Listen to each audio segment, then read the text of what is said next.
Why? Every time. Give me 1 second.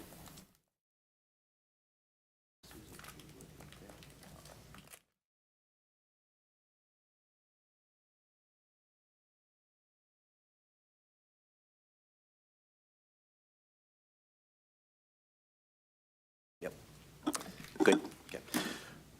Okay, I'm going to call this Saline City Council work meeting to order. It is, I think, 6:06, excuse me. Members present this evening will be Council Members Gearbaugh, Rice, Lesh, Mayor Pro Tem Dillon, and Mayor Marl. I was notified by Mayor Pro Tem Dillon that we should have all received an email from Councilmember Harmount. She will be absent this evening. She's not feeling well. And Councilmember CO is of course, out of town. At this time, the chair would entertain a motion to approve the agenda as submitted unless there are additional amendments. So moved. Moved by Gearbaugh as submitted. Is there a second? Second. Seconded by Lesh. I'll get you on the next one, Dylan. All those in favor signify by saying aye. Aye. Opposed, say nay. Ayes have it. The motion carries unanimously. Is there a motion now to excuse the absence of both Councilmembers CO as enumerated on the agenda and Councilmember Harmount? So moved. Second. Moved by Lesh and seconded by Gearbaugh. All those in favor say aye. Aye. Opposed, say nay. Ayes have it, and the motion carries unanimously. We come now to the first and only public comment period for this work meeting. Under the Open Meetings Act, any person may come forward at this time, make comment or question to City Council. This public comment period will be limited to 3 minutes per person. Anyone who would like to speak is requested, but of course not required to state his or her name and address for the record. Are there any citizen comments on for tonight's work meeting? Clerk Royal, did we receive any written comments in advance of tonight's meeting in which the individual wanted their remarks read at this time? Yes, sir. Very good. Then we will move on to the one and only discussion item, which is a tentative community wellness initiative. So there's a couple things that I think we need consensus on this evening. In full disclosure, I had a brief meeting with the city manager regarding this subject earlier today, and Councilmember Rice and I think have spoke on numerous occasions, but we chatted again by phone today at about 4 o'clock. So there's a couple questions that each of you need to answer. And if there are more questions or there are omissions, please make me aware. One, do we want to move forward with a community wellness initiative? What is the focus and thrust of said group? We had talked in the past about addiction, substance abuse, mobility, healthcare amenities, and domestic violence. Is it limited to just those items, or are there more that we would like to include? There are some issues relating to whether this is going to be a task force, which we generally define as finite. I think during my tenure, we've usually charged task forces with completing their work in between 6 months to a year and a half. City manager might be able to elaborate in just a moment, but if indeed we have a addiction substance abuse focus to this new wellness initiative, and we roll over the old drug task force into this entity, it may require us to make it permanent in order to utilize those dollars. Is that a correct synopsis? Yes, I would say so. Okay, so that's an item for consideration. 2, what is the composition of this group if we draft it? What is the number of members? Are there certain expertise, backgrounds, and perspectives we're trying to get at the table? And do we want to limit members to, do we want to require that members be residents of the city of Saline, or do we want to broaden that and require that they either live or work somewhere in the Saline community, which is usually defined as the school district? So, Councilmember Rice, did I miss anything from our conversation earlier today? So composition, background of members. Obviously, we need to determine who would like to be the council liaison and or staff liaison to this group.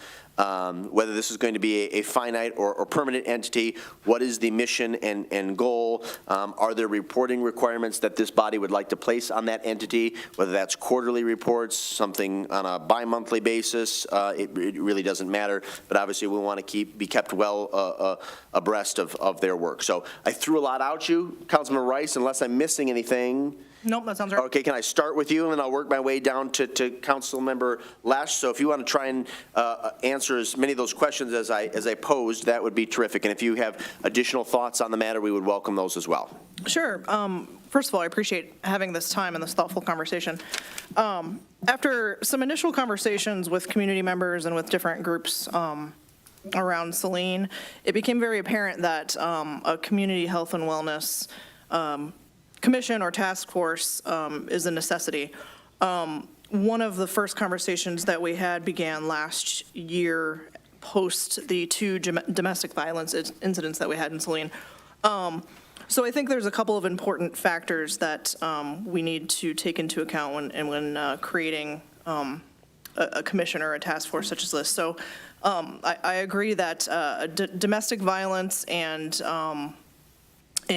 community mental health are two keys to this, and I believe that we need to holistically look at health and wellness of the community from those two aspects, then leading into what used to be our drug task force, and perhaps reviving that and bringing that into this as well.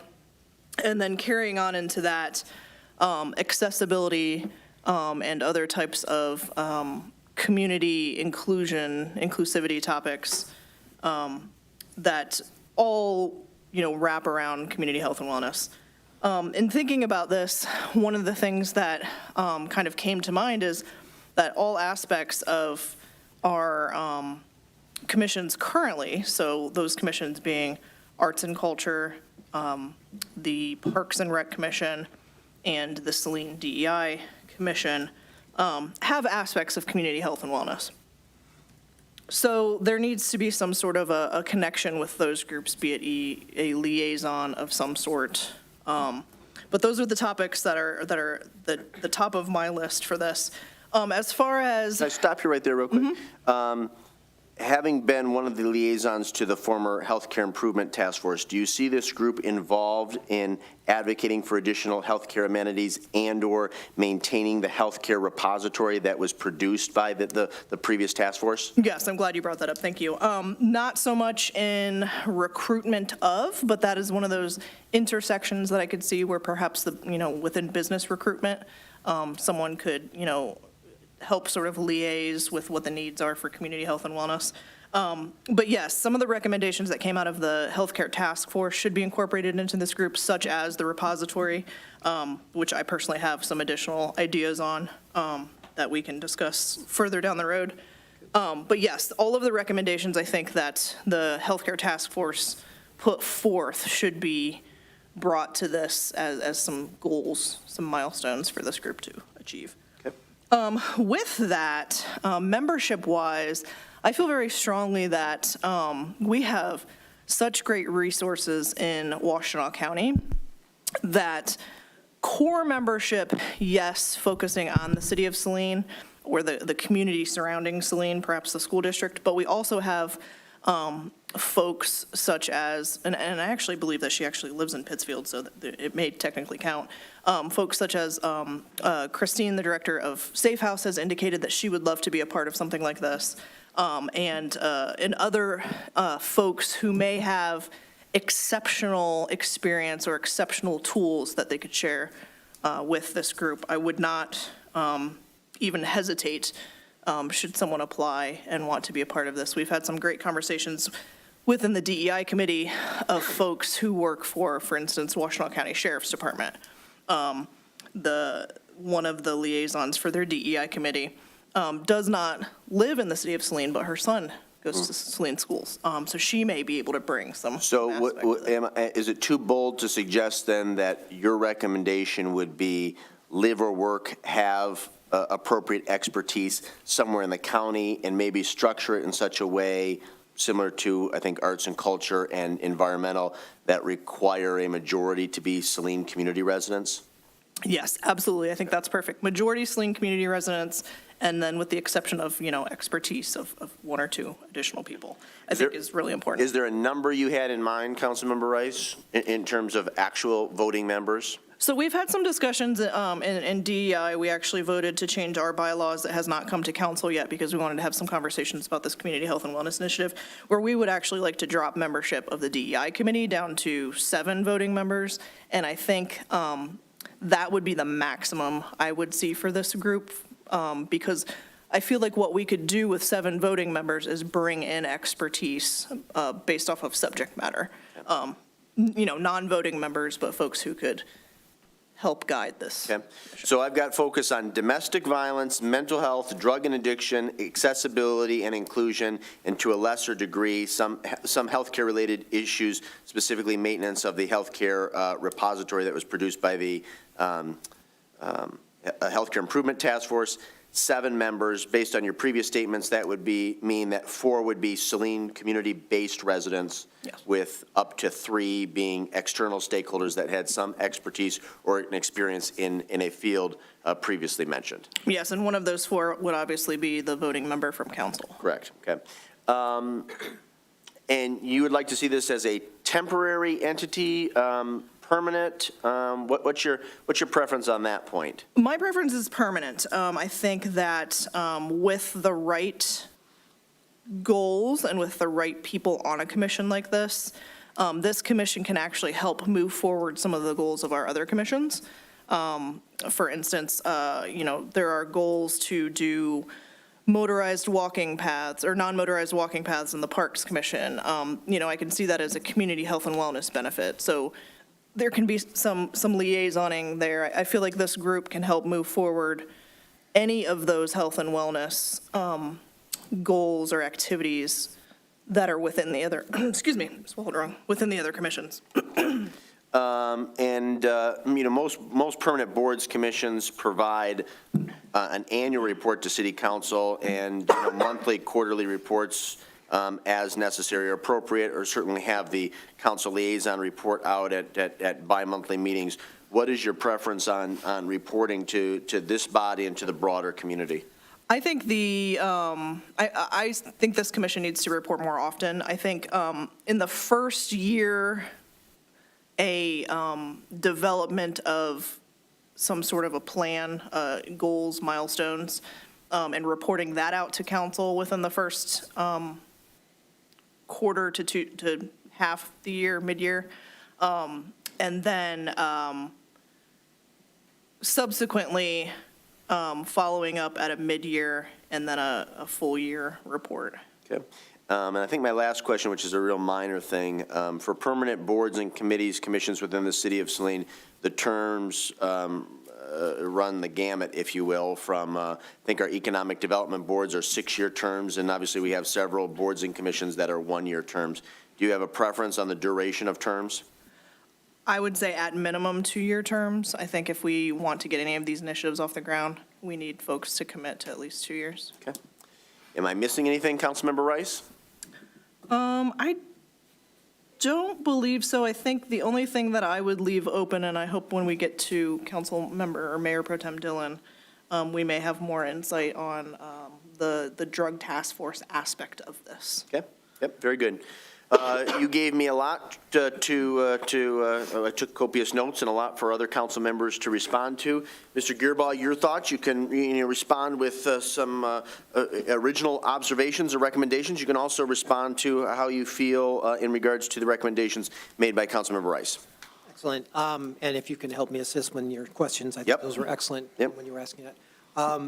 When I first proposed reactivating the domestic task force as a result of the 2 tragedies that we had last year, it was partly based because of what I had experienced when I was on the domestic task force back, almost 20 years ago, because of the same concerns that we had then, I have now. That was really my focus on bringing about this group.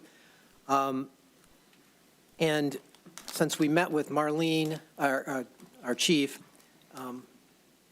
Nicole, and with Janet Dillon, we discussed this with the whole thing with Christine, and she brought about the point that, really, there are so many benefits that come from the county that really those are the things to leverage. And I don't necessarily want to reinvent the wheel, but I think just like we're finding out from all the other things that we're doing, from the rec center to everything else, that we need to reach out to them and get those resources to come to us. When I look at the task force, I look at what we've been doing in terms of just recently with code enforcement and a couple other things. Really, it should have basically a life of 2 years with the intent to renew, similar like to risk management, because we need to see if it's effective, is it working in the structure it is, and should we redo it? I would prefer to have mostly citizens that are in from Saline, but my proposal would be to have 5 voting members with 2 county officials or experts to be on it. I just read over the weekend, what was interesting for me was Chelsea actually is piloting a program with Washtenaw County Mental Health with an individual that's a 2-year pilot to help assist, and it's kind of their own wellness kind of group that they have, it was just recently in the Sun Times, and so if we could maybe work with the county in terms of a similar type of program, that might help us Can reach out. you later this evening or tomorrow, sometime this week, can you forward that article? Definitely. I must have missed it, because the city manager can certainly reach out to her counterpart in Chelsea, and I could certainly reach out to Mayor Pacheco to get some insights on this as well. I think it's something we'd want to follow up on before we move forward with our own initiative. Apologize for cutting you off. No, Please no, continue. thanks, because they were, yeah, it's Washtenaw County Community Mental Health, and I don't remember what the actual, pointed out that the position is being created as a 2-year pilot program and is not yet a permanent role. This gives us a chance over the span of 2 years to really put some thought into it. What was the other thing? Part of the thing that, too, is that not only do I see as being domestic and seriously focused on mental health, but also the recreational aspect, sense of community. As we've seen with social media, we have a lot of distance where individuals aren't participating or feeling like they're part of a unit, and we need to figure out how to make that occur more. It's this isolation aspect that's occurring that I think if we want to make a community, we need to be able to propose that. And I think that really is not only part of the mental health issue, but it's really part of the actual well-being of an individual to feel like they belong to something and need to be part of that. What else did you have, Mayor? You covered quite a bit there. There's a lot of alignment between you and Councilmember Rice. So a 7-member body, which you differed slightly on the configuration of that board, but the differences are negligible. Councilmember Rice preferred a 2-year term for those positions, which actually mirrors your previous recommendation of creating a commission for 2 years with the option of extending it or making it permanent if it actually produces tangible results for the community.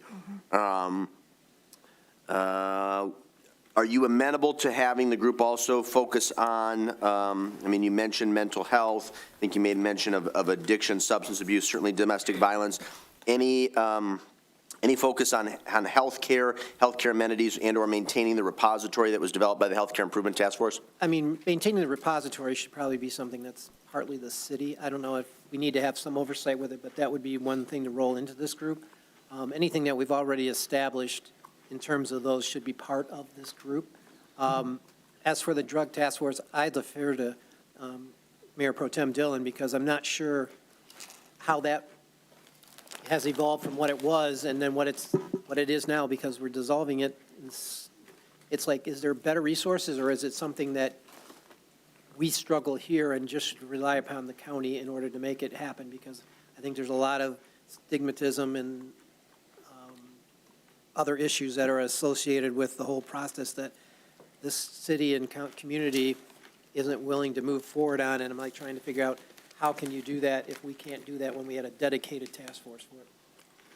So it's probably part of it. I would just defer more to the county again in terms of what they do for that. One thing I would like to see as a staff liaison to it would be to have the chief be part of it because of the clear indication that domestic abuse is really a significant aspect of our police forcing enforcement. And Councilmember Rice, I'm assuming you agree with that? Absolutely. She had indicated that she would much prefer to do And, that. great. Mr. Gearba, so a 2-year entity that is subject to a permanent status upon the decision of council, at least in this interim 2-year period, how often would you like this group to formally report to council and the community? I think semi-annual is fine. It takes a while to get all that kind of work up to speed and pull it together. Should something come up where we have a significant issue or concern happening in the community, then we might want to bring them together and have them tackle that issue. Should we have another unfortunate tragedy or something like that, we may be able to bring them together, but I think semi-annual reporting would be sufficient. Okay. I think you answered the questions that I articulated at the start of tonight's meeting. Is there anything else you'd like to add? No, I'm looking forward to however this gets off, because I think part of the thing that we really are needing to do is really address this full on. It's just, we can't keep sweeping it behind the Proverbial under rug? the rug. Yeah. It's just something that I think the tragedies that we had last year are just clear that we're not, we're not a community that doesn't face the same issues that everybody else does. No, well stated.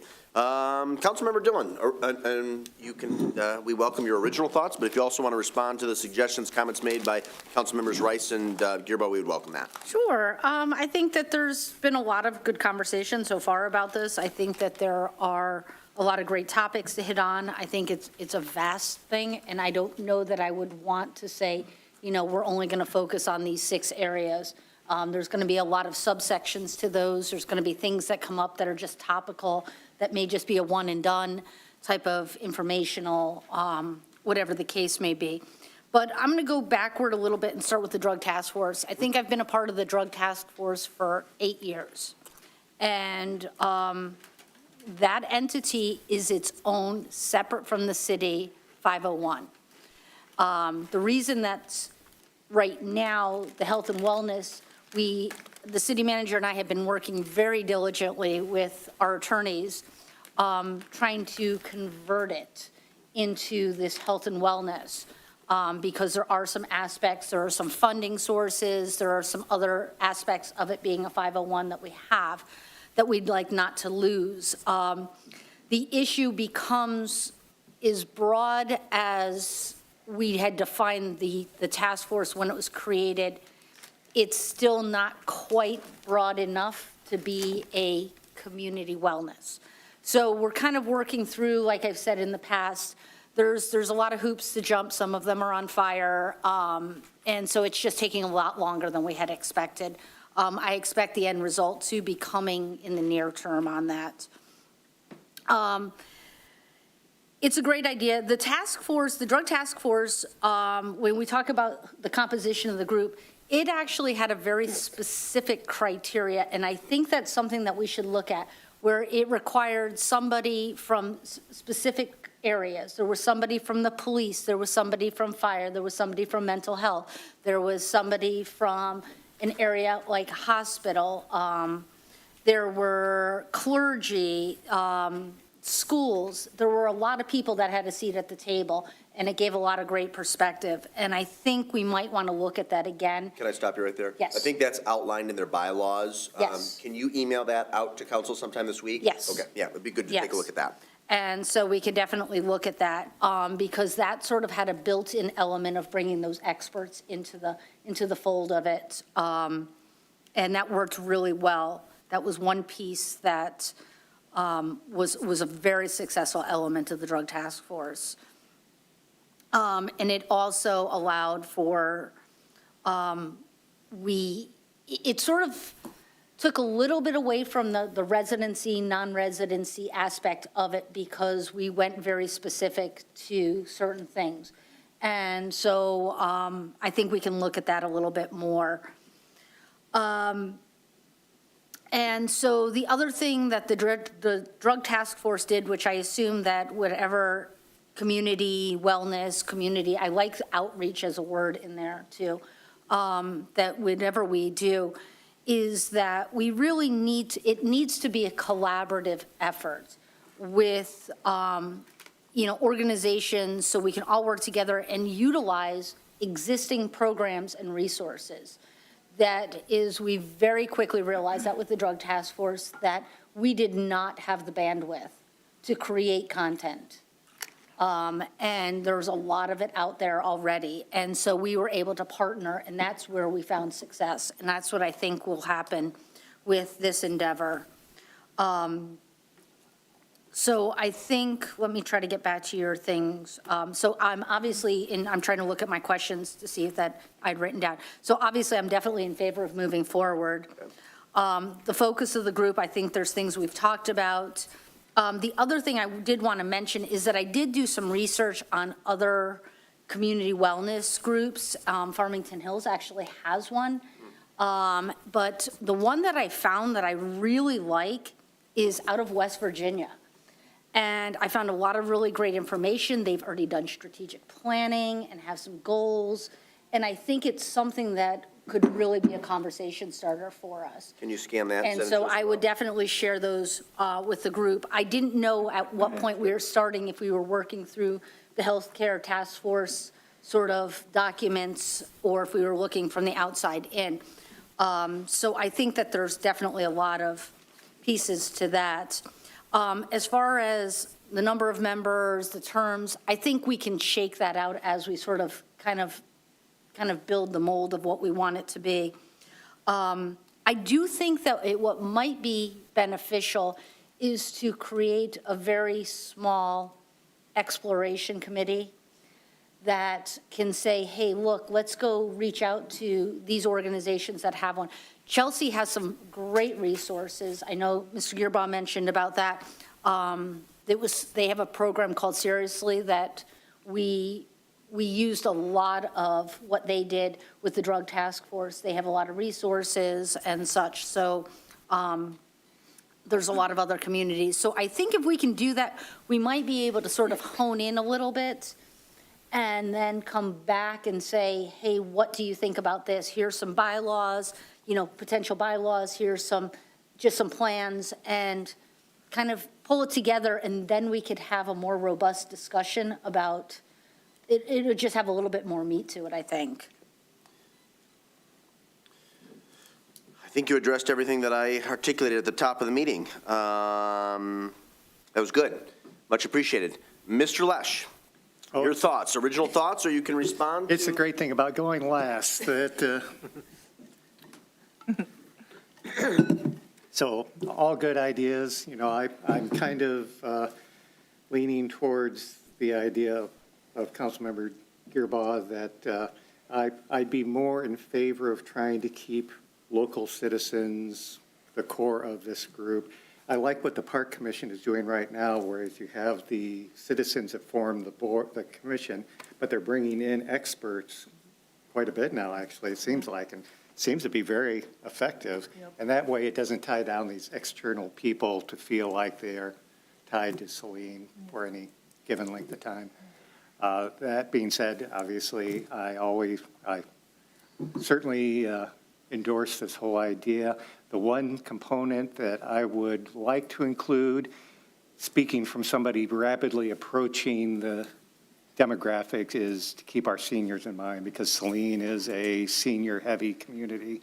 So we need to keep them in mind when we're doing when this group is doing any sort of strategic planning, because there's, a lot of times from what I've talked to the seniors around town, they almost feel like the forgotten, because we spend a lot of time talking about the younger. We love young families coming in and that, but Families of school-age children. they are our core. And, being able to work with existing organizations like SASC and, the rec center even for their senior programs, the money that we got from the county, great thing for putting those low-income and seniors into the mix of things in Saline. I like 7 members just because it's a nice voting block. And were there any questions?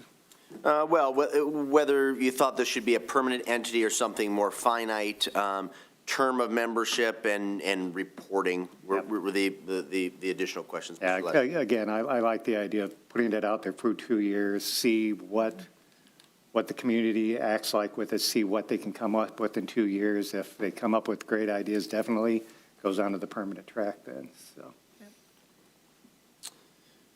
Staff like to add anything at this time, City Manager O'Toole? No, I think we were looking for direction from council on what this is going to look like. So here's my recommendation. Obviously, between now and, I'm not going to promise it by the end of the week because Mr. CEO, I don't think returns to Michigan until Friday, but I think it's a safe assumption that by the close of business next Friday, I should have an opportunity to debrief council members Harmon and CEO on this conversation and get their thoughts on the matter. Also subsequent tonight, Mr. Gearbaugh is going to send us that article in the Sun-Times regarding Chelsea's healthcare initiatives. Mayor Pro Tem Dillon is going to provide us the Drug Task Force's bylaws and some examples of other municipal or regional authorities, specifically one that impressed her from the great state of West Virginia. I do like Mayor Pro Tem Dillon's suggestion of, I know this will be subject of some ridicule by some in the community who don't fully understand, but creating a committee to create a committee. Because I think there are some specifics here that need to be fleshed out, and I think there are some models and examples elsewhere in the region, and maybe even the nation that can be looked at and emulated. So I think that has a lot of value. Obviously, it's clear this evening that there is unanimous consensus to move forward with some sort of health and wellness initiative. Exactly who is a voting member of said group, how long the charter lasts, and the specific issues that they will tackle, I think is yet to be determined, along with terms of service and reporting requirements. But unless there's a objection, what I'd like to do is draft a pretty simple memo that can be presented to City Council at our next regular meeting, which I believe is on May the 6th, is that correct? Establishing this committee to explore. And I want to be clear that I'd like the committee to work not in haste, but to move expeditiously. I see, maybe giving that group a 90-day charter, which probably, when everything is said and done, means they meet maybe twice a month and do some independent research and evaluation on the side, and then come back with a recommendation that would be by September, which I think is reasonable. May I be so bold to ask, because these three individuals have expressed some interest and have demonstrated a level of passion previously. Council members Rice, Gearbaugh, Dillon, would you be interested in serving on a committee to explore the formation of a community health and wellness initiative? Absolutely. Getting a nod from these two? Sure. Yeah. City manager, could I also involve you in that process? And because it was pretty emphatically stated here tonight and previously that a public safety perspective is I think, essential. Maybe involve an additional staff member, specifically Chief Radzik, not only because of her current position here, but because of previous experience. And she served on a number of boards and commissions that are applicable to this type of work. So, and I can follow up with her tomorrow or Wednesday as well. But unless there's objection, what I'll do then is draft a memo for our May 6th meeting, empowering the five of you to meet, giving you 90 days to complete your work, and then to report back no later than, I'll give you a little bit extra time, no later than our second meeting in September. So ideally, maybe you can wrap it up for our first meeting in September, which actually I think is delayed because of Labor Day, so you'll get a little bit of extra time. But that would be the absolute deadline for reporting and making a recommendation. Sounds Does great. that sound reasonable? Yes. Yes? Sounds great to Okay. me. Mr. Lesh, does that, didn't mean to exclude you, but I'm No, excluding myself as well. I say, go fast. Yeah. Okay. Is there anything else that I'm missing at this juncture? Nope. No, just a postscript, though, on that, when you mentioned about having the chief. The chief was actually a part of the drug task force. Prior to her coming to Saline, she was actually the representative from the sheriff's office. So she has a long history of that group and the insides of the directions it went. Good. That's great. And I know she also sat on a panel with A.G. Nessel recently to talk domestic violence. She was asked to be the police representative. So if she's amenable to it, I think she'd be an awesome asset. And there'll be no formal requirement that you can meet in person, you can meet virtually, you can do independent work and analysis as you deem it appropriate. We just want a complete and thorough recommendation no later than September, because I think the goal, or at least my goal, would be to get this process off the ground, get our folks prepared to hit the ground running no later than the end of this calendar year. So they can start to produce some tangible things by 2025. And Please. just, does Ms. Rice have all of the healthcare task force input so that that element of it is, what they had sort of wanted to carry forward? I believe I do, and if I don't, I will reach back out. I have the repository, which is I think a deeper discussion for this group when it comes up. And one of the reasons I say that is the intention of that repository is for it to be a living document. In order for it to be a living document, we need the city to take it over. And in order for the city to take it over, we need to make it really easy so that someone doesn't actually have to have it on their to-do list. So I think we need to dive deeper into Yeah, that. I think it requires a deeper dive at this level, but I also think this group that will be established on May the 6th, it would be very advantageous for you all to take a look at it and determine who's going to take ownership for Yep. this document moving forward. I think a Absolutely. recommendation from you five would be, would carry some weight with this body. Yep. I know it would for me personally. Okay? That's perfect. Anything else? Okay, we got a lot of ground covered in less than 40 minutes. City Manager O'Toole, anything else you'd like to add? Nope. Okay, so just that I'm clear on follow-up, I will draft a memo for the May 6th meeting, and assuming the chief confirms interest, the Exploration Committee will include the city manager, Mayor Pro Tem Dillon, council members Gearbaugh, council members Rice. They'll be given approximately 90 days to do their analysis and to report back no later than the first meeting, or the second meeting in September. In the interim, Mr. Gearbaugh will email us an article about Chelsea's wellness initiative. Councilmember Gearbaugh will disseminate to the entire group the Drug Task Force's bylaws and some examples of health and wellness initiatives elsewhere in the country, specifically an example that impressed her from the state of West Virginia. And between now and the close of business next Friday, I will try to connect and meet with council members Harmon and CO to debrief them on this meeting to get their perspective, make sure that they're prepared to hopefully vote in the affirmative to establish this exploration committee on May the 6th. Okay? Sounds good. Perfect. All righty. If there is nothing further to be brought forward this evening at our work meeting, then the chair would entertain a motion to adjourn this work meeting at 6:41 p.m. Moved by Gearbaugh. Is there a second? Second. Seconded by Mayor Pro Tem Dillon. All those in favor of adjourning, say aye. Aye. Opposed, say nay. Ayes have it. Meeting is adjourned. We will start our regular meeting promptly at 7. Thank you.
and join us for the Pledge of Allegiance?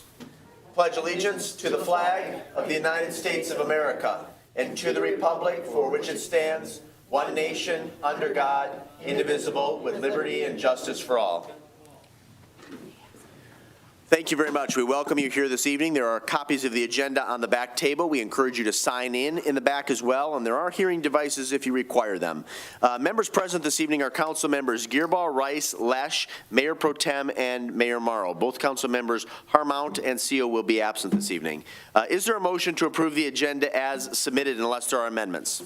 So moved. As submitted. Thank you, Mr. Gearbaugh. Is there a second? Second. Seconded by Mayor Pro Tem Dillon. All those in favor of approving the agenda as submitted signify by saying aye. Aye. Opposed, say nay. Ayes have it, the motion carries unanimously. Is there a motion now to excuse the absence of two colleagues, Mr. Seo and Ms. Harmount? So moved. Moved by Lesh. Is there a second? Second. Seconded by Gearbaugh. All those in favor of excusing the absences, signify by saying aye. Aye. Opposed, say nay. Ayes have it, the motion carries unanimously. We come now to the first public comment period, and this is limited to agenda items. Under the Open Meetings Act, any person may come forward at this time, make comment or question on an item that appears on this agenda. Comments will be limited to 3 minutes per person. Anyone who would like to speak is requested but not required to state his or her name and address for the record. Are there any citizen comments on agenda items? You have a comment on an agenda item? Please. Mr. Mayor, council, friends, my name is Cheng-Ming Fan. As self-claimed social entrepreneur, I have something to report to you, the progress and the flag, liberty and justice for all. I'm honored to have the UEI. You certainly know what it is? Okay, unique entity ID. And also, I've been successfully registered to the SAM.gov and also grant.gov. So that means I open every channel to participate and do business with the US government. My goal is to be a good citizen and also a follower of you, council, Ms. Mayor, and those volunteers. Focus on the environment. Cheng-Ming, I'm going to preserve your time. What agenda item are you speaking to this evening? It is, and the last page, number 3, Environmental Commission. That is the topic, Mr. Mayor, thank you for reminding me. The environment is so important to everybody, every life on this planet. The things develop not in our favor. Therefore, Tiny Light World, TLW, is going to do something with you, and hopefully you can join me and our team. What I want to say today is that the current way is not the best way. What I use the way is MIWAY, my way, or Michigan way. As Governor Whitmore liked to say, my healthy climate plan,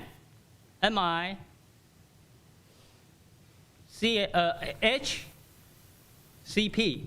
And that is the way we should really consider we are located in Great Lakes area. So we should be innovative, not follow other people's way or other state's way. There's no other way. We can even pay for it. Offshore, wind, all of this occupy a lot of land, of the farmland, solar panel, all of them. It's not the best. So, my way, MIWAY, is the way we're going to really work with you. Do I have 5 seconds or less? 22 seconds. Oh, great. Well, thank you. And also, I really like to say last time was cold day, wonderful people, eyewitnesses, they volunteer at the Mill Pond Park. And it is great.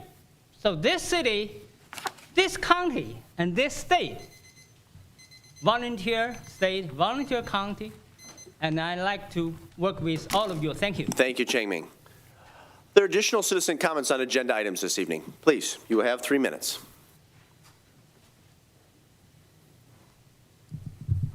My name is Jim Cameron. I'm a retired social studies teacher from Saline High School, 37 years.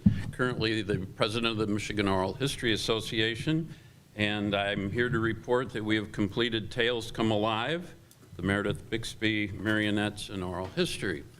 Each of you will receive a copy of that. Former students will have book reviews due later, so be ready for that. Happy to provide it. Yeah, we've completed the book and like to present you with copies. We appreciate your support through the Arts and Culture Committee.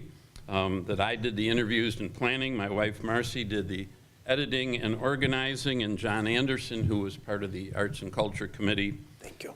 did the formatting and additional editing. None of us got paid anything. That through support from the Arts and Culture and the CARES Committee, the full payment is taken care of. So all money that comes from the sale of this book will go to the start of a reestablishment of the Meredith Bixby Museum somewhere, hopefully in downtown Saline. That the Bixby Marionettes that were born in Saline, toured Michigan, the Great Lakes, and greater area for over 50 years. And I think some of the people here may have seen the Bixby Marionettes. It's a treasure that we need to recognize and celebrate. And so we're hoping we have a committee together that's just getting started to raise money to get the museum established. I think it'll be a strong cultural draw to the city. It will help other businesses down there. We have several of the former puppeteers who were interviewed for the book that are on board to help us promote that. We have a great opportunity now to celebrate and preserve this Saline treasure, so I hope in the future, as we go forward the next couple months, couple years, that you will again support us either individually or as a city. With that, thank you very much. Well, Jim, the cover is very attractive, and I will obviously take a look at this when I get home later this evening. Very fortuitous. I opened up immediately to page 250, which is includes a picture of Meredith Bixby demonstrating marionettes to a church group. That is in the basement of my church. And if that picture was just slightly larger, I think I'm being held as a very small infant. That was, I think, in the waning months of 1984. So this is wonderful. It's a very important part of Saline's history, something that made us unique and special for many years to come. And we appreciate you and Marcy, the Arts and Culture Committee, and everybody who was involved in this process. I'd also be remiss because I received a text just prior to your arrival this evening that today is your birthday. And there are a number of things I enjoy doing on my birthday, and attending city council meetings is not one. But we so appreciate you being here. We wish you many more years of good health and happiness, and I'm sure we will certainly be in touch regarding the book in the days and weeks ahead. Well, on a family note, your mother already sang happy birthday to me at social services. So Wonderful. got it covered. You benefited from having her sing as opposed to yours truly. So I will refrain from singing, but again, wish you a very happy birthday. Thank you for being here. Thank you for the book. It's very generous. Are there any additional citizen comments on agenda items this evening? Mary Hess. And it's regarding the agenda. As far as comments, I noticed that 2 weeks ago, there were 2 public comments at the end, but no one, it has never been said what the issue is. And I think it's important when people come up and they're willing to take their time for the city, on behalf of the city, and they have a concern, I'm asking that the public comment possibly have a little staple, whether it's traffic or whether, I'd like to give it some importance. Please. Thank you. Thank you. Are there any additional citizen comments on agenda items this evening? No. Clerk Royal, did we receive any written comments in advance of tonight's meeting in which the individual wanted their remarks read at this time? Easy enough. Then we will transition to the one and only presentation, which is an update from Saline Main Street. We have our executive director here, along with several contributing members, and I believe several members of the Saline Main Street Board. Mary, as soon as your presentation is ready, you may begin, and we will open it up for questions at the conclusion of your remarks. And if there's anybody else in the audience associated with Saline Main Street who would like to comment, we would welcome that as well. All right, well, thank you very much for having me today. For the record, my name is Mary Dentling. I'm the Executive Director of Saline Main Street, and I'm here pretty much to give an annual overview of our budget and what we're planning for the upcoming year. I want to briefly go over the history of city contributions and where we are now. So in fiscal year 21-22, the city asked us to commit to a 3-year funding model where you contributed $56,000 for the following 3 fiscal years so that we would not have to renegotiate our contract each individual fiscal year. In 2023, before that agreement expired, the city reduced our contract amount to $35,000, $5,000 for Bee Blooming and $30,000 for professional services in support of economic developments for downtown. The intention that was stated at that time was to work back towards the $56,000, increasing the city's contribution incrementally. We understand that that's not going to happen this year, and while we are grateful for the contribution because it allows us to exist, we are concerned about the optics for the city and how the community might perceive support for downtown. This is the updated budget. I'm not sure this one made it into your packets. Last week, City Manager O'Toole and our board President Jill Durnan were emailing back and forth looking for an Exhibit B. So it might be there. I didn't check. I'm sorry. Which last year was the agreement we created during our joint work sessions. This year, not having those work sessions, we allocated your contributions towards professional services, marketing and business recruitment, as well as economic development for the city, for the downtown. Because your contribution is so important to Saline Main Street, like I said before, without it, we wouldn't exist. I want to remind everyone what Saline would lose if we didn't exist. We would lose events like Oktoberfest, Salty Summer Sounds, Ladies Night Out, Trunk or Treat, Cocoa Crawl. We would also lose opportunities to support our downtown businesses in the forms of sign grants and the Match on Main program. Currently, we have 3 people interested in the sign grant and 2 people interested in the Match on Main program. We would also lose the downtown design elements like the banners and the flowers, which we all coordinate. If the city were to take that on, if we were to go away, it would provide extra burden on the staff. We would also lose access to free training through Michigan Main Street and MEDC, like the retail merchandising webinars that happened earlier this year and the Grow with Google in-person training and webinar that happened last year. We would also lose services like the Ready to Recruit business recruitment primer, and I'll talk more about that in a little bit. If Saline Main Street no longer existed, the city would also lose an important conduit of communication to the downtown business owners, data in the form of polls and market snapshots provided by the MEDC for no cost, and additional support for city economic development initiatives like the Small Business Summit. Fortunately, we're not going anywhere anytime in the foreseeable future. So what's new for 2024 and 2025? Well, in addition to everything that I went over, we are working on the Ready to Recruit business primer. The Saline Main Street invited the city, including Mayor Marl, Community Development Director Ben Harrington, City Manager Colleen O'Toole, along with Tyler Kinley and from Praxis Properties, and 2 downtown business owners, Saline Main Street board members Jill Durnan and Lindsay Gibson, to participate in a committee. I specifically chose these people because it brought in a lot of different perspectives for downtown between business owners, property owners, city staff, and Saline Main Street. Our goal is to create easily accessible information that will provide clarity and support for entrepreneurs to start a business in Saline. Specifically, that includes updating our business and property information sheet, or moreover, an inventory sheet of all the business and properties in downtown, creating a community and district profile sheet, adding a map of available properties and vacancies to both the city's website and Saline Main Streets, creating cut sheets or property information sheets for all downtown vacancies, as well as making our version of a cut sheet fillable for use by local realtors, updating both the city's and Saline Main Street's website landing pages for business support, creating a how to start a business in Saline guideline sheet, which is similar to a flow chart, so when somebody wants to start a business in downtown Saline, they can follow a step-by-step process, and creating more promotional videos for downtown. We are also working on the 109 Cultural Exchange.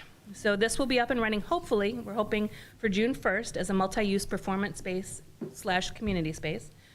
It will provide another great reason for people to visit downtown, and we will be utilizing a steering committee made up of volunteers to program and promote the music and theater performances. For that particular item, I am looking to recruit people who have professional experience in both theater and live music, and in the promotional and programming of those two things. So I've got several names, and we're trying to make connections, so it is in process. We will also hold educational speakers, open mic nights, and possibly more. Right now, we're in discussions with the library to hold educational speakers at the 109 during their construction this fall. What also is new is that during our Salty Summer Sounds, we're hoping to have a social district. So we will be proposing to open up a social district where attendees can purchase a ready-made drink in a specially marked cup from one of the 4 dining establishments that are adjacent to the social district on South Ann Arbor Street. So the rules and regulations for that will include no alcoholic beverages purchased outside the district will be allowed. Sorry, you can't bring in your own case of beer. Boundaries will be clearly marked with signage and possibly rope flags or similar. We're currently working on that process, and like I said, hopefully to bring it in front of you on May 6th, rather. So I will be meeting with Police Chief Radzik this week to finalize all of our things. And the PowerPoint got lost. Kind of catches up. We are on slide 18. Yes. We are also looking to have more events to attract people to downtown Saline. So Ladies Night Off kicks off our event season this year on May 9th. However, businesses have asked for more monthly events specifically geared towards bringing more foot traffic downtown and into their businesses.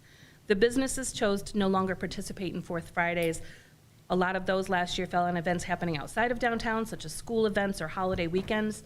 They gave us the feedback that they would like to continue with some sort of themed monthly events without a specific day in mind, and you'll be seeing more of those happen later this year. We're also enhancing our Cocoa Crawl. So we were lucky enough to get a vibrancy grant this year. That's a grant for $25,000, and it's geared specifically towards enhancing a programming event that we already have. So with the feedback of the chairs and the event champions, rather, we thought that extending the Cocoa Crawl to a 3-day event and adding enhanced holiday lighting would be a great way to make the holiday sparkle with warmth and charm, and so did MEDC, so they're giving us the money for it.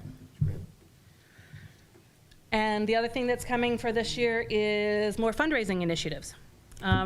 We have to raise some more money so that we can meet our budget or stay within our budget. And so we are having a golf outing on July 26th.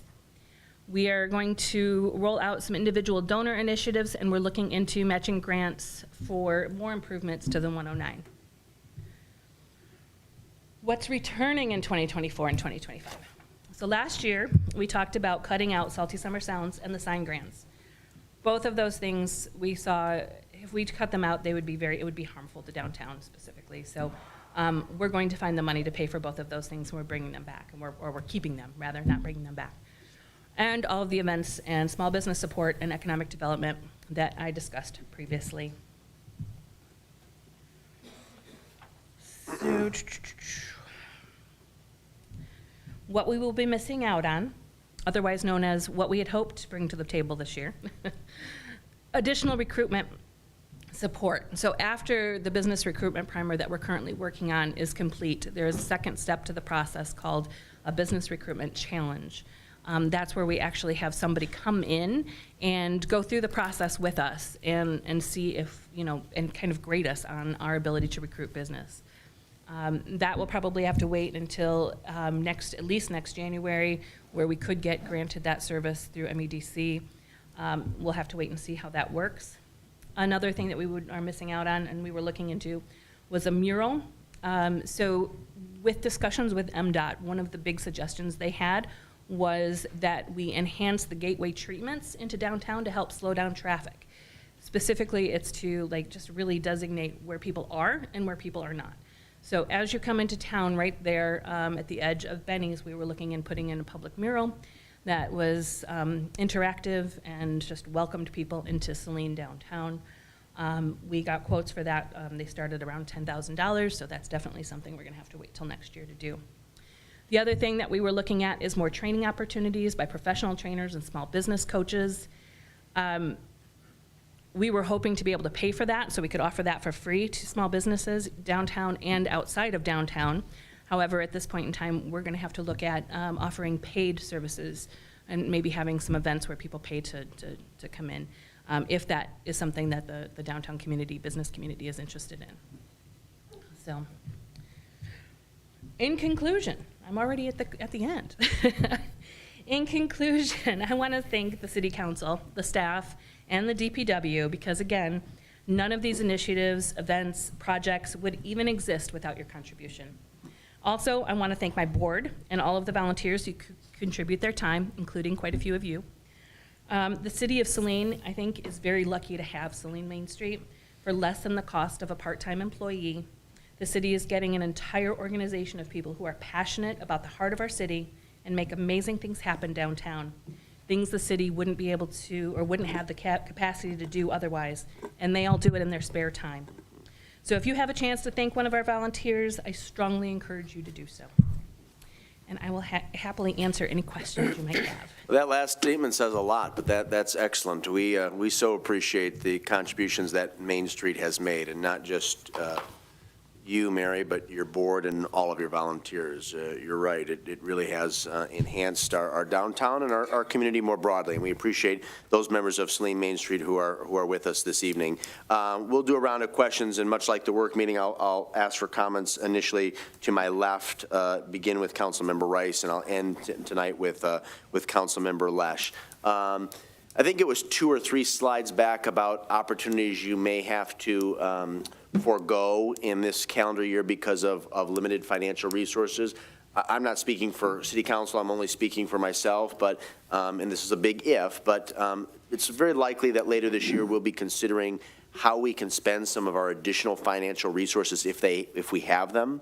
And I would certainly be willing to consider specific programs and initiatives that build upon economic success and attract new enterprises to Saline. So I would like to have a future conversation about some of the items that you enumerated during your presentation, and maybe there are others worth exploring as well. But again, if it's specific, tangible, and we can see that it would produce a result which would be beneficial to our downtown, I would be very much amenable to exploring that further with you. Could you elaborate primarily for my colleagues, my council colleagues' benefit, and also those in the audience and those who will be watching at home, the Ready to Recruit initiative? So it also comes with technical support and advice from MEDC. And not only MEDC, but Downtown Professionals Association. So this is a service that, again, was granted to us by the MEDC. We have an MEDC staff member joining us on our meetings, as well as a Downtown Professionals Network consultant joining us. And not only are they guiding us through creating these, I mean, for lack of better words, just documents that we can have available for easy access, but also they're giving us examples so that we know what they can look like, so we don't have to recreate the wheel. We currently have a Welcome to Saline packet that I have been working on kind of with Ben for a while, since last summer, I guess, and there's been many reasons why it got pushed beside. We're looking at CQC, who might be interested in a project of branding. That's still in the works. I don't know if that's going to happen or not, but we'll see. And then we started this initiative. So they're encouraging us to shorten that from a booklet to 1 page. So that's something that we're working on. They gave us templates for cut sheets and things like that, and which are the project templates for empty vacancies. So It's really great. It's good because, again, we don't have to recreate the wheel. We're getting guidance, we're getting consultations, we get somebody to review all of our things and kind of keep us on track. And I think it's also critically important to note that not every community that has economic development goals or is struggling with business attraction and retention is afforded this privilege or the opportunity. It's my understanding that only 3 municipalities in the state of Michigan currently are receiving support through MEDC via the Ready to Recruit initiative, ourselves, Adrian, and Rogers City. That is correct. And I'm also aware, and you can confirm this, Mary, that the city of Milan previously went through this initiative and found it very advantageous. And I think they would cite some very specific examples, accomplishments in their downtown that came about because of this program. So They did, as well as Blissfield and a few other places in Michigan did last year, so. very good. Thank you. Councilmember Rice, questions, comments for our guests from Saline Main Street? Nothing too particular. I think you read my mind, Mr. Mayor, in the fact that, I've always wondered if Main Street could bring to the city some proposals that would be, mutually beneficial to our economic development, even post what we're automatically setting aside for them. I would encourage that from my viewpoint. My one question about your, what you've laid out, and I understand it was just sort of generically this year because you didn't have any conversations, but what do you classify professional services as for the $20,000? Mostly my services. Okay, so that goes into your pay? I believe so. Okay, We perfect. basically have a general fund, so that's what we're committing it to go to make sure that we have the money for. Perfect. That amount, so. That makes sense. Yeah, I don't have any additional questions. I really appreciate these continued updates that we're getting from you, Mary. I think it's a great way for us to get a better vision of what your organization is working toward, and as we think about our balancing of our budgets and, what the future holds for us and ways that we can tap into the resources like this program that you're running now, I think is great. So once again, I just want to reinstate that I hope you continue to have these conversations with us and, bring us things that you think will help, that you can, put through your resources. And I'm always happy to take a look at things. And if it's going to be beneficial to the development of our city, why wouldn't we? So, Fair enough. thanks, Mary. Thank you, Councilmember Rice. Councilmember Gearbaugh, any questions or comments for our guest? Just comments. Mary, I appreciate your direction of the Main Street at this point in time. I think in the past, we've had a little more conflict between council and yourself, and I think you've worked towards bringing those bridges back together and working with us, and I appreciate that.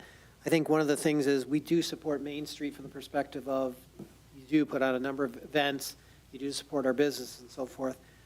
When you look at your operations and your Main Street program, how does it compare to someone like Blissfield in terms of their funding support or where they're really driving in terms of being their success? Well, I think that our fund balance system is actually quite strong in comparison to a lot of Main Street programs. That isn't to say that it's perfect, because we broaden where we get our money from. And we continue to do that in response to shortages, basically, or whatever. So we are, adding things this year to help bring things up. We operated on a deficit last year. We had savings to cover that. We have savings to do the 109. We're hoping with the 109, having paid events there, that we can bring in more money. We're hoping to bring in more money through the golf outing, through individual donorship, and we're hoping to bring in more grants overall. And that will also help support us in continuing to do well. But with our sponsorships and other donors and things, and as well as the city, we're actually in a position to have a very strong income source in comparison to several of the other nonprofits that we have. One thing, too, to keep in mind is that a lot of Main Streets, the majority of Main Streets in Michigan are DDA Main Streets, which means that they get their funding from TIF funds, as well as possible sponsorships or donations, and grants. So that's something important. So we're one of the smaller nonprofit ones, but we have a pretty stable format for our fund balance. In our format, we give it from general funds. Even though we have our TIFA district, we kind of play a shuffle of the. COVID, when you weren't getting sponsorships and stuff, So and then we had to go back, and so I thought that when we had our roundtable discussions, we sort of had worked through some of that. So I'm sort of surprised that it's coming back again, because we did sort of, I thought, express, a share the wealth concept with the city of, is supporting Main Street as well as supporting economic development citywide also, and sharing some of those dollars around.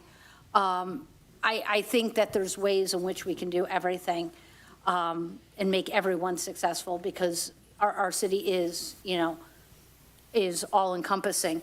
One of the questions I have is about the 109. Yes.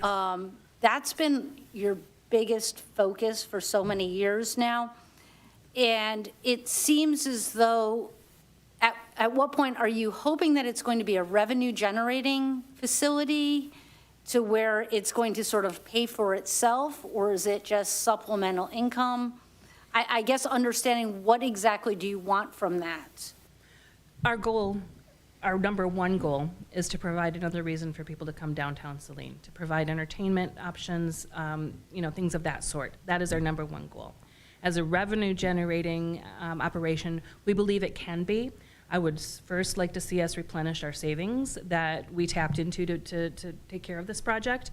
And secondly, I would like to then see if possibly we can put some of that money back into our general fund. But that's kind of remains to be seen.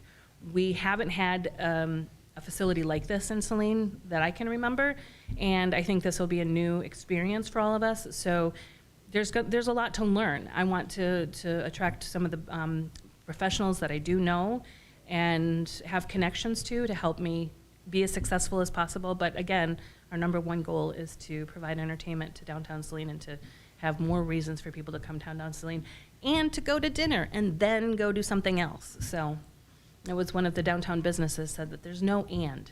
So you go to Oh, dinner. I have been saying that for years. Go home. Yeah. Yes, so, no, I We and I appreciate talked you about saying that. I guess where I'm going with my question is that really what Main Street wants to focus on? Do you have the resources and the bandwidth and the manpower in which to support that type of an entity? Or would it have been better to have a property owner develop their own? And so that we were supporting that Main Street was supporting that rather than being Yeah. the actual owner. From what I understand, so we acquired that rental space prior to my starting here, but that was always the intent, is to turn it into a performance space.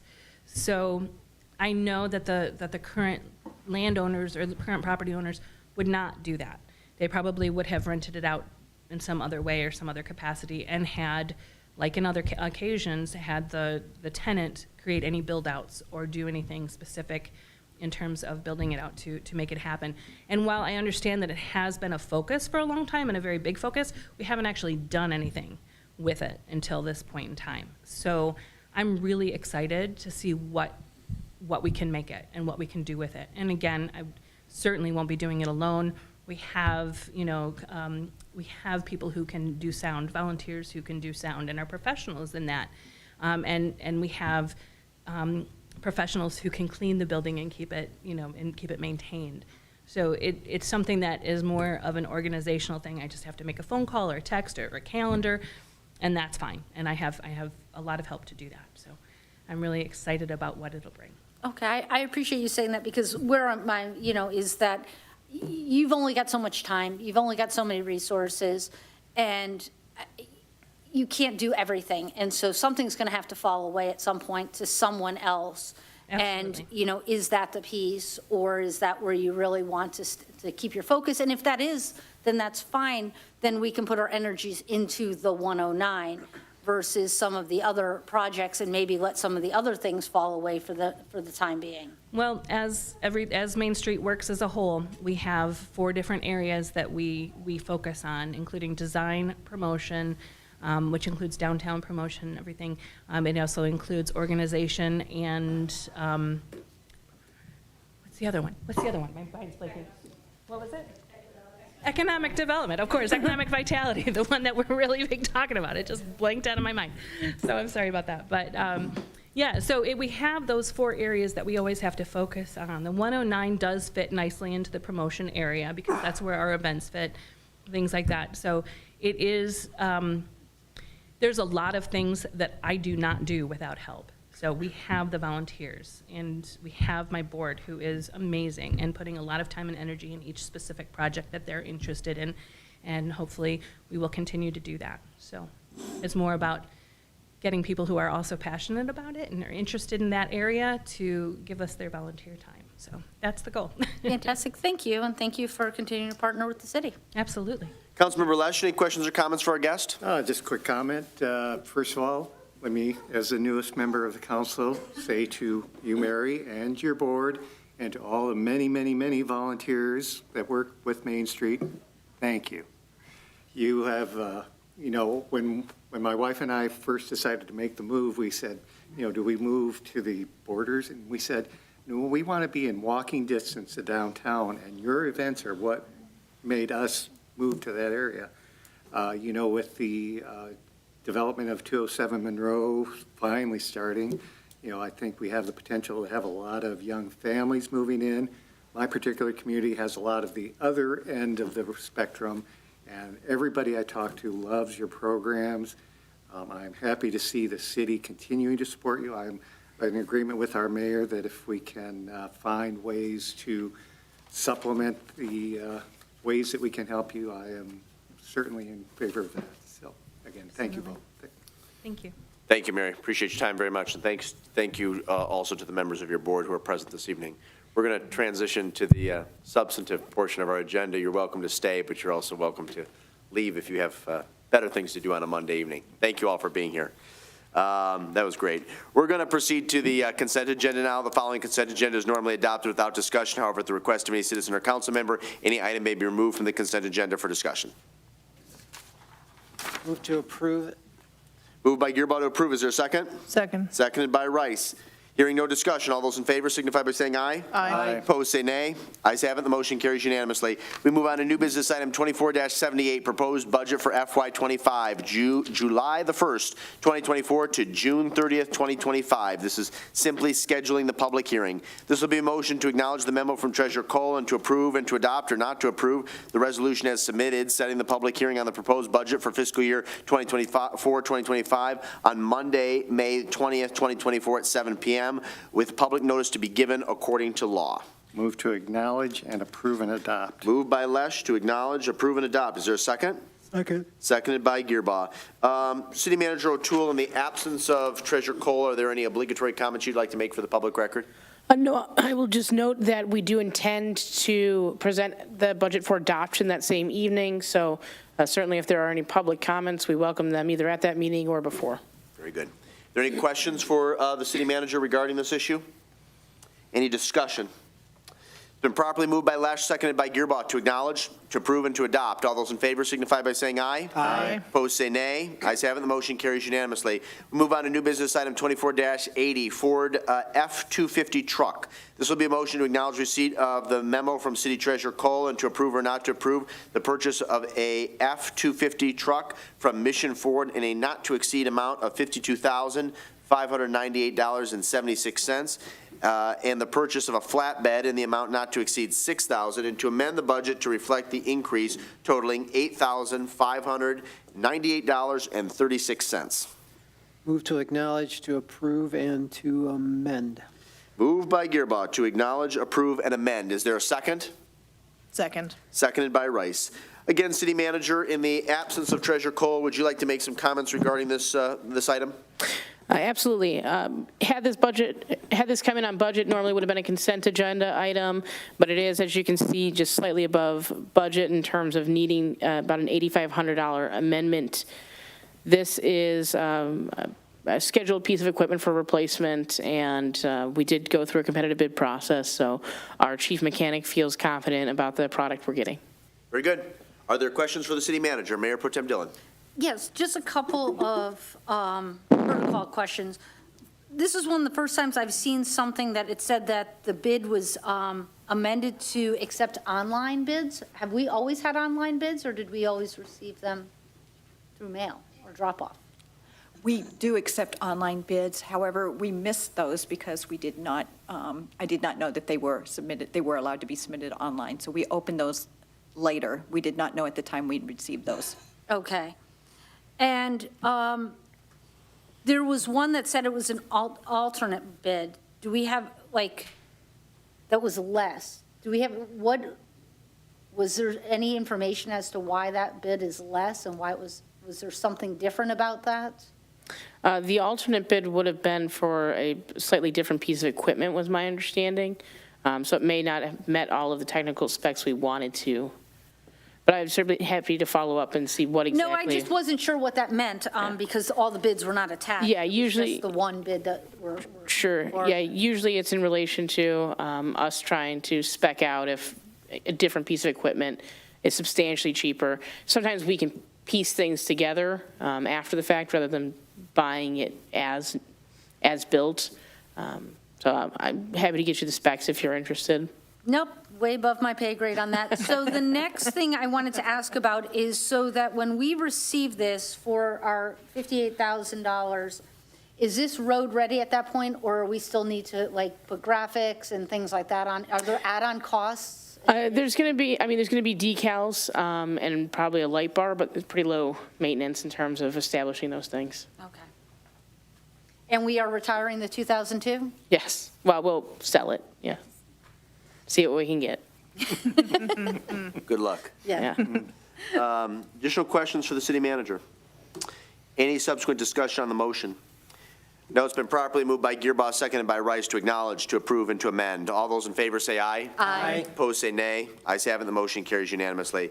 We move on to the discussion portion of our agenda. First up is commission, committee, and other reports from council members. Again, I will start to my left and end to my right. Council member Rice, reports, commission committee reports, or other community announcements.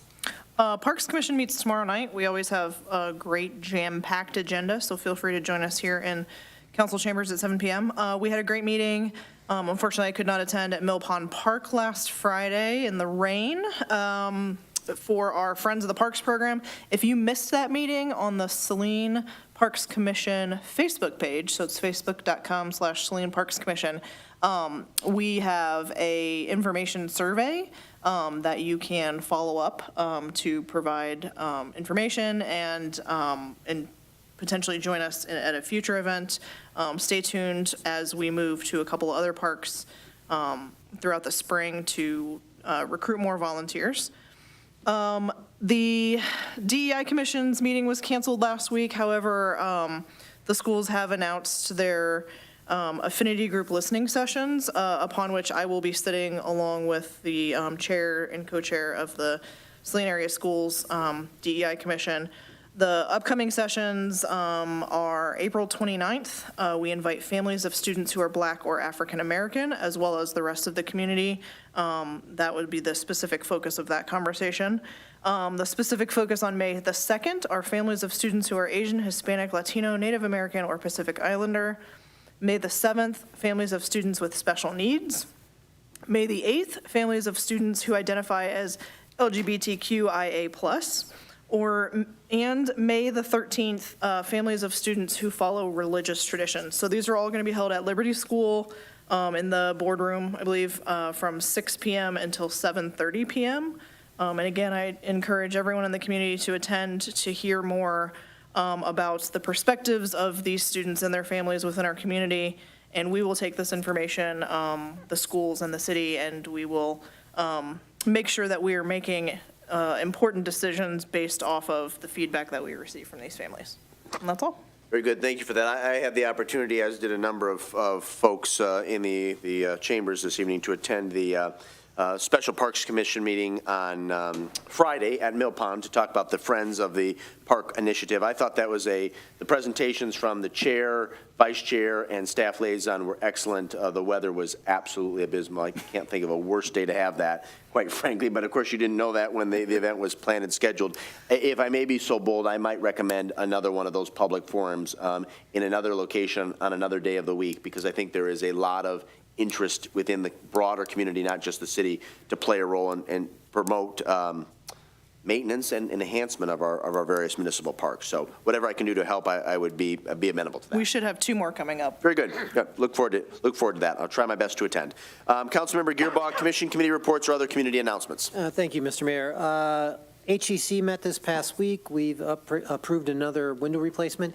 We've actually had 3 individuals working on their homes and doing significant improvements, so it's really encouraging to see the participation that's happened and the investments that are occurring in our homes in the historic districts. So thank you for them and helping preserve one of the best assets that we have in our community. Letting everyone know that Rensselaer Farm will be opening May 4th. Fingers crossed there will be sheep. Kind of slamming season right now, so there's a little tentative on that. But we welcome everyone to come out to that and enjoy that event. Planning Commission met on Wednesday, and as you recall, we had the owner of Drop Top requesting us investigating projected signs, and Planning Commission unanimously approved and recommended to council that projected signs, those that are sticking out basically into the alleyway or whatever, be approved. We felt that that was an appropriate change that would allow that to hopefully encourage businesses and encourage not only that, but to identify the businesses.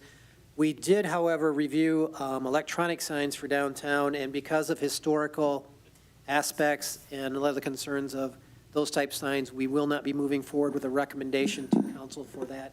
We believe what we currently do and provide is sufficient for the type of environment and aspects that we want to provide as a community downtown for both aesthetics and for, issues that can be a concern to traffic and those things. Lastly, today we met with the alphabet boards, mainly to appoint all the new officers for the current year, but we also approved the draft budgets for FY25. And I can't remember if we mentioned this last time, but a number of us had the opportunity, including the city manager, Councilwoman Dillon, and Mayor Pro Tem Dillon and the mayor, to experience our Congresswoman present at a Saline Area Chamber of Commerce luncheon for a legislative update. The chamber has really been working towards providing that kind of an experience. The month prior, we were able to attend one where all the township board members came in, and so it's really encouraging to see that kind of involvement and the reinvigorating of the chamber, and enjoyed that very much. Very good. And yes, the changes to the sign ordinance that Mr. Gearbaugh made reference to, I believe, will also be on the May 6th council agenda for your consideration and hopefully your adoption. I also was in attendance and voted in the affirmative. Mayor Pro Tem Dillon, commission, committee reports, or other community announcements? Sure, a couple of them. The Urban County group met for actually the first time in 4 years. We met in person, which was a very unique experience to have a group that had never actually seen each other face to face have a meeting. And we continue to move on. There's an ongoing hiccup with the city's CDGB grant, which is a yearly allocation that the city gets. And we have been banking it for a project. We've kind of picked some projects, and we've kind of run into a few little roadblocks, but we're kind of working through that right now. The other thing that, and a lot of it, for our community, we sort of blush over that it does not pertain to us, which are warming centers and such like that. Warming centers actually are still open in various areas of Ypsi and Ann Arbor because they were still needed. It's, as much as we're loving the sunshine during the day, we're still getting 40 degrees at night. One of the great things that happened at this meeting is we were able to have a face-to-face presentation from the fair housing.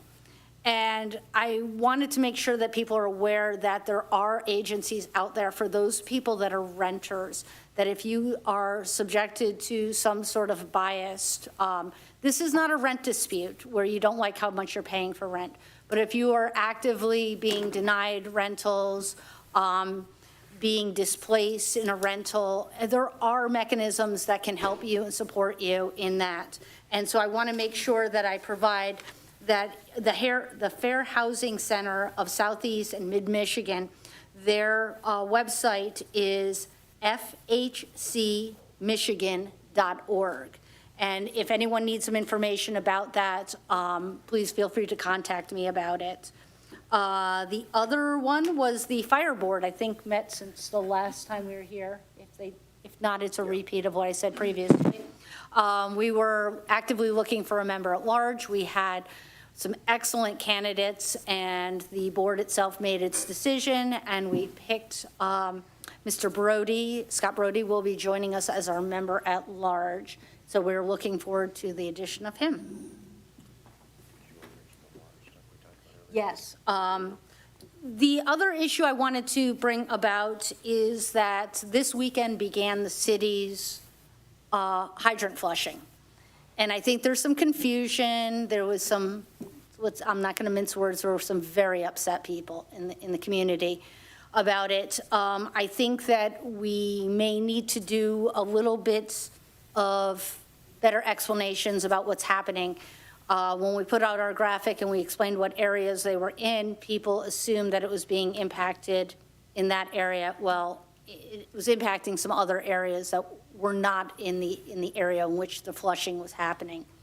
And so we're hoping that the city will be able to put out some revised information. This was also one of the first times that we flushed during the day on weekends, and that was obviously not perceived well by the community. So I think the city is going to need to look at other means of doing this and changing its timing of it.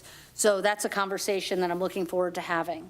And just to reiterate, because this was posted on our city website, on various social media platforms, City Manager O'Toole, can you confirm what the areas that were flushed this weekend were largely in the north section of the city of Saline? I think came as far south as Bennett and Ann Arbor Street. This coming weekend, Saturday and Sunday, it's more of the core of the community. Correct. The downtown area. Correct. So the area that was completed was the north sections, most of the northern subdivisions. This upcoming weekend will be the central core of the city. One thing I'll also note is as part of these activities, we have to close valves in order to create the flow and pressure that we need within the system. And part of the reason for doing that is because ultimately we need to isolate where there is debris in the system so that we can flush it out the appropriate channels. There's a lot of controlling mechanisms within the water distribution system that we're trying to get a control on. And that is another reason for the switch to this now 48-hour intensive segments of flushing. This does allow staff to be a little bit more aggressive about going after where that discoloration may be located. And our intent here is that this will be a temporary discomfort so that we're not in the situation we were in last fall or at the end of the summer, where after a prolonged period of high usage, residents throughout the community start to experience discoloration. Go ahead, I'm sorry. No. By all accounts from our staff, this first round of weekend flushing was incredibly successful. It's logical for me to suggest, on behalf of myself and my colleagues, that if you live in the geographic region in which hydrants are being flushed and you see crews out and about in your neighborhood, that would be an advantageous time to perhaps avoid doing a load of laundry or using excessive amounts of water to prevent cloudy water from, ruining clothes or filling a bathtub. Is that perspective correct? Absolutely. Certainly, if you see a hydrant being flushed, if you see crews in your area within, several blocks of your area, your subdivision, just be patient with them as they continue to work down the line. And so again, the core of the community will be done this coming Saturday and Sunday, and then we will wrap up the remainder of streets, water lines within our distribution the subsequent Saturday and Sunday. Correct. Okay, very good. Go ahead. Just to tag on to that, though, and although they may not be present in your area, there may still be some ramifications. I think that's where the issue was. Yes. Because they were in the north quadrant, whereas I live on the west side of town. We were greatly impacted. There were people on the south side of town that were impacted, where people did not know that that was going to be in their area. So I think there's an opportunity here to maybe kind of change our messaging a little bit and remind people about it. But the other piece to that is that I would like in the future us to reconsider doing weekend flushing, daytime weekend flushing, because I think that's when people are at home and they are doing laundry, they are doing other activities. I know early on in my tenure, it was always an overnight aspect. And so understanding if maybe there's an opportunity to go back to that or something so that it's not so disruptive to people during the middle of their day on the weekend. I think we will have to see how this process concludes. If our results are overwhelmingly successful, you're going to have a hard time convincing staff to want to change course if it results in long-term fewer complaints throughout the system. Fair enough. I think the point is well taken, though, that certainly we can do some additional Yes. messaging between now and Friday Yes. in advance of our second round of flushing, especially targeted at those home and property owners who would be directly impacted on Saturday and Sunday. Yes, there will be residents directly impacted, but all residents should assume during these weekends that they may experience some discoloration. Thank you. Councilmember Lesh, reports or other community announcements? Any updates from boards and commissions? Arts and Culture will be meeting this Thursday afternoon. We, the committee, are actively soliciting donations yet for Jazz in the Park, which will be July 20th. Thank you to the Post for getting that blurb out, soliciting donations. The Art Around Saline program has picked its artwork for the year and is being printed currently, so we should be seeing some new artwork up and about town, hopefully in June timeframe. Very good. Excellent. Well, then let's transition to the city manager's evaluation, which is an annual occurrence here in the city of Saline. I think earlier today, the assistant city manager sent out to each of you the evaluation form that we use along with city manager O'Toole's self-evaluation. I am requesting that your individual evaluations be completed and returned to the assistant city manager, no later than 5 p.m. on April the 29th.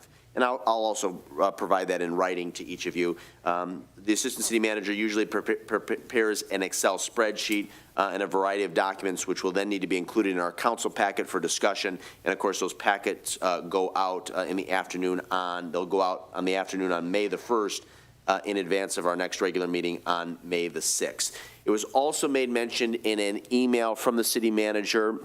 There's a request for a wage reopener. This was discussed very briefly at our pre-agenda meeting this past Wednesday. What I'd like to recommend is that a small group of 2 council members and ideally the city treasurer meet to evaluate that request and come back with a recommendation. I think it's important to have 2 policymakers, but also have the financial acumen there. And unless there's objection from the dais, I had already spoken to Councilmember Gearbaugh and Mayor Pro Tem about serving in those capacities along with the city treasurer. I think it would probably take 1 or 2 meetings, and you're also free to meet virtually as well. But we'd be looking for a recommendation, a verbal recommendation, unless you'd like to provide one in writing by May the 6th, our next council meeting. You good with that, Mr. Gearbaugh? Yep. Good with that, Councilmember or Mayor Pro Tem Dillon? Yes. Excellent. Okay, and I'll confirm that with the city treasurer tomorrow, and with unless there's objection, we'll proceed in that manner. Anything else I'm missing on your evaluation? Nope. Okay, easy enough. 4th item under discussion, and I believe this was added by Councilmember Dillon. Did you want to provide a brief comment on the county's mental health millage? Yes, I had asked for it to be added to the agenda as a discussion item. There is discussion by our county commissioners. The millage, the current mental health millage, is going to be up for renewal, and I just wanted to get some information about it. At this point, we're hoping to invite some leadership, our county commissioners, someone from the sheriff's department in to better educate us as to what the expectations are for the millage moving forward, so that we are all informed prior to the election. Very good. Yes, I was in Chief Radzik's office today, and I believe an invitation will be extended to Derek Jackson, the Director of Community Engagement at the Sheriff's Office, and his colleagues to come to one of our upcoming meetings, likely in May, to present on this topic. And we'd love to also include Shannon Beeman or any other county officials that are applicable.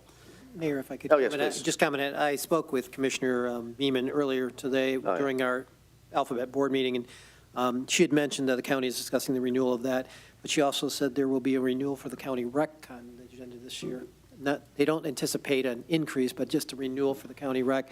And there was rumor of a senior but I'm not sure how that's progressing at this point. So there's a number of things going on that I think it would benefit our whole community to understand what's happening, considering all the recent millages and things that we've been discussing, and that the concern is for how to keep affordability in our community. Very good. Okay. And then the last item was the Bixby book. I largely added this so that Mr. Cameron could comment during the first public comment period. Again, an outstanding resource. Jim, remind us, if there are members of the community who would like to acquire a copy, where would they be able to pick one up? Please. Oh, absolutely. Yeah, we're working on distributions, and it's available at the Saline Community Ed. We'll talk to the bookstore in town. Yes, and for those of you that got free books, you'll notice there's a little flyer in there that mentions $20. It is a gift, but again, any of the money that is donated will go directly to the Bixby Museum Fund, and I do want to explain, too, that it says, make the check to the Michigan Oral History Association. The Bixby Museum Group does not have a 501c3 yet, but I'm also the president of the Michigan Oral History Association. When you send your checks to the Museum Fund, that's my house. So we got this covered, and all the money that goes to the Bixby Fund at MOHA will be transferred once the Bixby Museum has its 501c3. Very good. City manager and/or staff may be reaching out to you. We obviously want to make sure that this is accessible and available, and that the distribution and sale is a success. But we wish you well, and if there's anything else that we can do, please don't hesitate to reach out. Thank you. Yep. Okay, we come now to the second public comment period. Under the Open Meeting Act, any citizen may come forward at this time to make comment to City Council. This public comment period will be limited to 3 minutes per person. Anyone who would like to speak is requested, but of course not required to state his or her name and address for the record. Are there any citizen comments? One? Okay.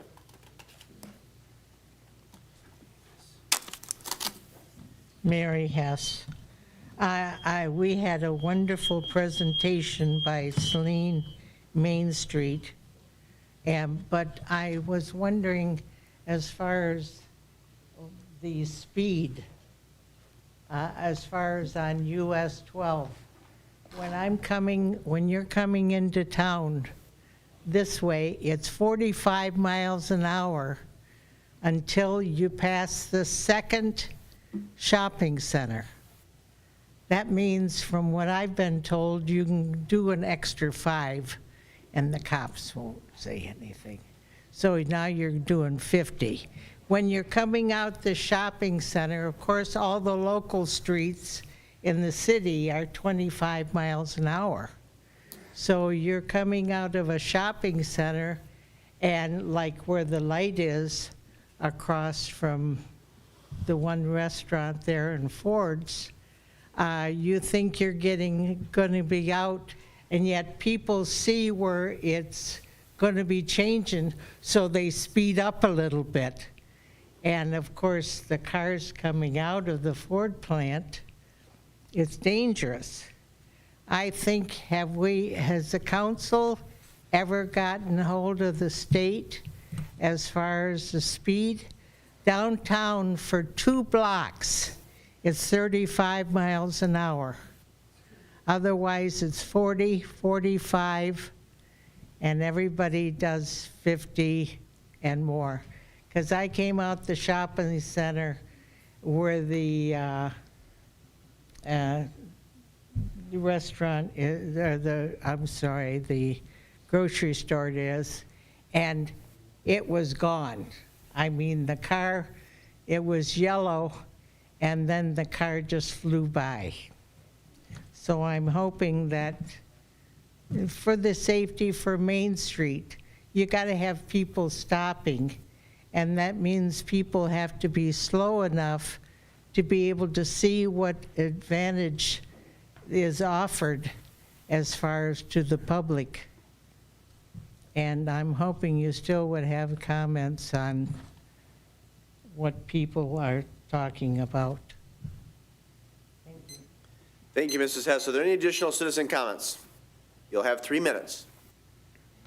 Mr. Mayor, council friends, I want a big shout out to the mainstream leader, and also other very famous volunteers for decades, work for the Saline. Just like you and council, volunteerism made this city beautiful and also went through all of the difficulties for coronaviruses and economic downturn. Now we are here and open a new page. And this new page, Mary's presentation mentioned quite a lot of things I really like to hear again. I asked her to give me the PPT point, then I can study more. I want to echo what you mentioned about social media. And you did ask our city leader about social media. And here are the things. Why is that so important? What I'm going to say about social media initiated in Saline in the name of SALT initiative. When we talk about the media, this is a media tool, screen-based, paper-based. That's old one. Saline have to really use out of the screen, out of paper. That's why Tiny Light was built in 1996. That's why we got a UEI, got a government recognition. What is a display in the new kind of social media? It is open-air display. For example, just like Christmas light, it's a light. You can display the art, but also messages. SALT initiative have multiple function, multiple purpose, and multiple missions. One is that communication display in the public place. We have, I'm going to present to you and Jack first, then all of you will have a copy of what I'm going to say. One is a text ring, maybe half mile, maybe quarter mile high, but it's displayed the text messages and others. Text ring, hydro ring, water ring, solar ring. Most important is the text ring.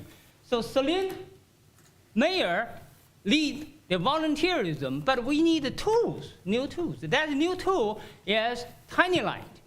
I'd like to continue the conversation with my professor over there and other leaders to say how Saline can do something differently. That's why My Way, MIWAY, is about. And again, I want to thank the opportunity to be here, and also, again, the media, we have paper-based on the table about this thick, paper-based. Not many people picked up. On the screen, the billions of junk mails. Thank you, need it, and that is Tiny Light. Thank you. Thank you, Changming. Are there additional citizen comments this evening? Then I would defer to the city clerk. Did we receive any written communications in advance of tonight's meeting in which the individual wanted their remarks read at this time? Easy enough. Then please note our upcoming meetings, including a strategic planning session that was added about a week ago and a number of board and commission meetings between now and the end of April. If there's no additional business to be brought before Saline City Council this evening, the chair would be delighted to entertain a motion to adjourn at 8:11. So moved. Moved by Gearbaugh. Is there a second? Second. Seconded by Mayor Pro Tem Dillon. All those in favor of adjourning signify by saying aye. Aye. Opposed say nay. Ayes have it. Meeting is adjourned. Thank you all.